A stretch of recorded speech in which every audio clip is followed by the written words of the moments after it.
vivendo um país hoje, tem outras notícias também sobre indulto também, né? Em que pé que está isso? O Bolsonaro... Sim, na verdade, a gente vive em um país que está ao arrepio da lei, das instituições democráticas em todos os sentidos e que acaba fazendo com que se tenha essas situações de abuso, como a gente viu com a deputada Isa Pena, como a gente viu, não é, com o Arthur em relação às mulheres ucranianas, e que devem mesmo ser caçados, porque isso é crime. Exato. Não é? É um crime praticado contra uma mulher. No caso desse indulto individual... O que é isso? É uma prerrogativa do presidente da República, mas que, no meu entendimento, não se aplica ao caso. O que o deputado fez foi incitar a sociedade brasileira a agredir ministros do Supremo, a se insurgirem contra o Supremo Tribunal Federal, desrespeitando um outro poder. Nós temos 3 poderes que devem trabalhar em harmonia. O Poder Legislativo, um dos seus membros, não pode incitar a população à agressão, a crimes que seriam praticados contra os ministros do Supremo. Isso não é liberdade de expressão. Isso não tem amparo na Constituição, no regimento interno, em lugar nenhum.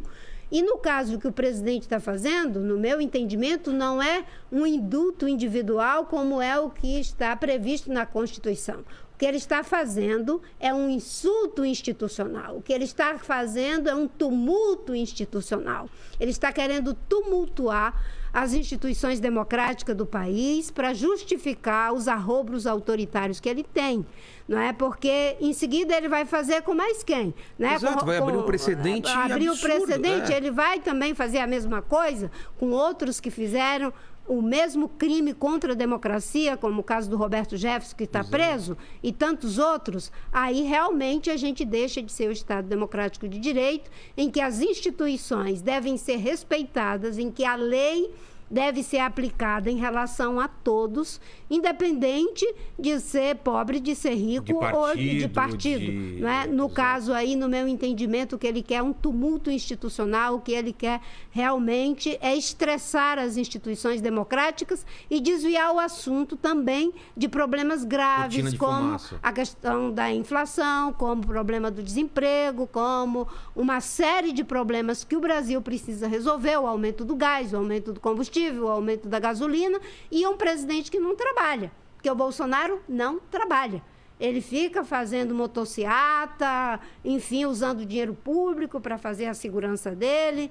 É estranho, né? Porque aqui em São Paulo nós tivemos uma situação em que o padre Júlio Lancelotti estava fazendo a procissão de Semana Santa, sendo revistado pela polícia. E o Bolsonaro, que desocupado, como gosta de ficar, não é, fazendo manifestação com um aparato de segurança, quando deveria, no mínimo, estar sendo interpelado por causa do orçamento secreto, da questão da compra de vacinas com propina, a questão, não é, do uso de não dá nem para dizer que é propina em relação ao MEC, né, pedindo até quilo de ouro. Enfim, nós vivemos em um país que está muito difícil, viu, Vilela? Te preocupa de a gente escalar para alguma coisa, tipo golpe, alguma coisa assim, se o resultado da eleição for, por exemplo, negativo para ele? O Bolsonaro, ele trabalha nessa direção, desde sempre. Ele não respeita a Constituição, ele não respeita a democracia, ele defende ditadores, ele defende a tortura, ele defende tudo aquilo que é anti-civilização, anti-democracia. E, obviamente, que o tempo todo ele vem procurando criar uma situação de deslegitimar o processo democrático, levantando suspeitas sobre as urnas eletrônicas, criando um clima para não reconhecer a vontade soberana do povo. Na verdade, ele quer fazer aquilo que o Trump tentou fazer nos Estados Unidos, mas, enfim, as instituições democráticas dos Estados Unidos reagiu como é de se esperar numa democracia ocidental do tamanho que tem e a responsabilidade que tem, no caso aí, os Estados Unidos. No caso do Brasil, o Bolsonaro tenta fazer a mesma coisa. Agora, tem a resistência da sociedade, a resistência das instituições democráticas e, com certeza, eles não passarão. Exato.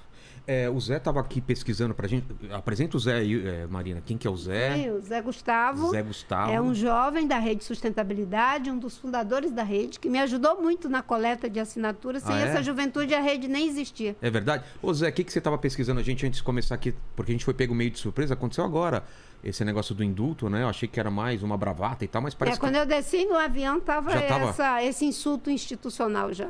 Ô Zé, o que você pesquisou aí pra gente? Tem uma matéria no Globo que fala que, no entendimento do ministro Alexandre de Moraes, se o decreto foi editado dentro dos parâmetros legais, mesmo que não se concorde com os motivos, a justiça não pode mudar as regras. No entanto, não se aplica a graça aos crimes hediondos, à tortura, ao tráfico ilícito de entorpecentes de drogas e afins e ao terrorismo, de acordo com a legislação. Com certeza, o que estava sendo feito, atos de violência, atos de desrespeito e incitar a sociedade a agredir ministros do Supremo. Se alguém propõe, não é, com aqueles que são os intérpretes na linha mais, digamos, na última linha superior, da interpretação da Constituição, imagine o que essa gente é capaz de fazer em relação a você, em relação a mim ou qualquer outro cidadão brasileiro. É preocupante. É por isso que não se pode abrir o precedente. Mas, no dia seguinte, a decisão do Supremo, em que a maioria, apenas um voto contra, e o presidente toma essa atitude e termina dizendo que o que ele fez é para ser cumprido, isso deve ser entendido como uma ameaça ao funcionamento correto das instituições e à autonomia dos poderes, porque, de fato, não se aplica, né? E o presidente da República jamais poderia compactuar com esse tipo de coisa. Diferente do indulto, não tem o indulto de Natal, né? Sim, quando os presos saem. São os presos, enfim, tem todo um processo de avaliação, né, que é feito em relação ao comportamento e é no feito caso, esse o Lira indulto. nem tá preso, né? Enfim, no caso, acabou de ser acabou de sair determinada a sentença, né? Aí, com certeza, vai haver uma série de medidas judicial e o Supremo haverá de encontrar um caminho, a sociedade brasileira haverá de encontrar um caminho. Tanta coisa séria pra gente se preocupar e cada dia tem coisas novas.